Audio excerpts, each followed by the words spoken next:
ഒരു മലയാള സിനിമ വിദേശ രാജ്യത്തെ സർവകലാശാലയിൽ പഠന വിഷയമാക്കുന്നതിനെപ്പറ്റി നിങ്ങൾ ചിന്തിച്ചിട്ടുണ്ടോ? മലയാളികളെയും മലയാള സിനിമാ പ്രേമികളെയും സിനിമയുടെ അണിയറ പ്രവർത്തകരെയും സംബന്ധിച്ച് ഇത് എത്രയേറെ അഭിമാനകരമായ നിമിഷമായിരിക്കും.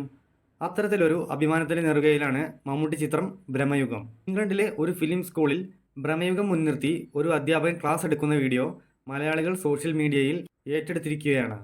ഫൺഹാമിലുള്ള യൂണിവേഴ്സിറ്റി ഫോർ ദ ക്രിയേറ്റീവ് ആർട്സിലെ ക്ലാസ് റൂമിൻ്റെ ദൃശ്യങ്ങളാണിവ. സൗണ്ട് ഡിസൈനിനെ പറ്റിയുള്ള ക്ലാസ്സിലാണ് ബ്രഹ്മയുഗം പഠന വിഷയമാക്കിയത്.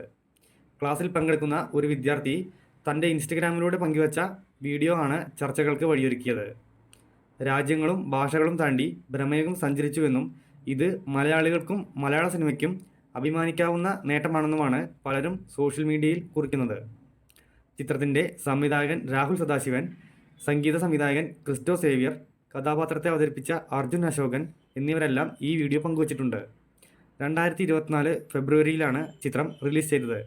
ന്യൂസിലൻഡ് ആസ്ഥാനമായി 2011 മുതൽ പ്രവർത്തിച്ചു വരുന്ന ലോകപ്രശസ്തമായ ഒരു ഓൺലൈൻ സിനിമ റേറ്റിംഗ് പ്ലാറ്റ്ഫോമായ ലെറ്റർബോക്സ് ഡിയുടെ 2024 മികച്ച 25 ഹൊറർ സിനിമകളിലും ബ്രഹ്മയുഗം ഇടം നേടിയിരുന്നു. കൂടാതെ മമ്മൂക്കയുടെ ഗംഭീര പെർഫോമൻസും ഒരു അന്താരാഷ്ട്ര സിനിമാ നിലവാരത്തിലായി മാറി. കൂടുതൽ സിനിമാ വാർത്തകൾക്ക് ചാനൽ സബ്സ്ക്രൈബ് ചെയ്യുക.